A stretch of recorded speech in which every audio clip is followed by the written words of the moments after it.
Could you tell us Sure. what you think makes Swift enums just so powerful?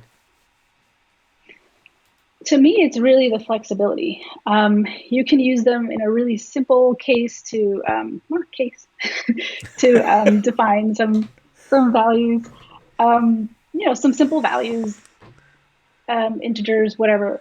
But you can also use them kind of use them anywhere for networking reasons, for analytics. Like there's just like a myriad of ways they can be used, and whether in a simple form or the complex, using associated types, and also what I really like about enums is the safety feature of being able to switch when you have like the predefined values, and making sure you're implementing or accounting for each case.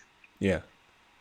So when it comes to folks making a choice, you've got to choose between an enum and a struct. When would you say, yeah, this is definitely a case for an enum, and when not so much? Specifically, when you have like a list of like predefined values that you want to group under a single type.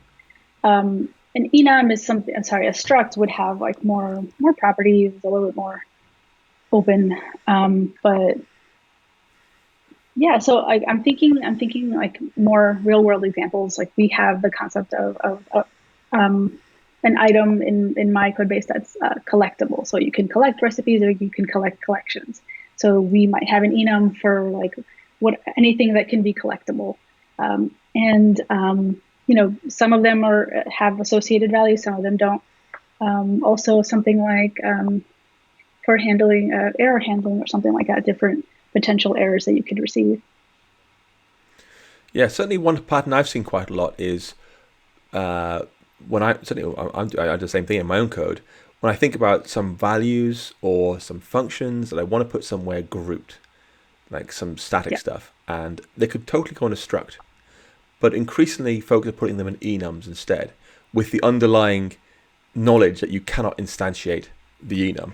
You could make one of these structs, but yeah, you shouldn't make one of these structs. They're not designed to be made; they're designed to yeah, be consumed exactly. and used somehow. And enums can get to exactly the same purpose. You can give them constants, you can give them methods, you can give them whatever you want to, make them generic if you really want to, but you can't then create an instance of that enum. It isn't possible.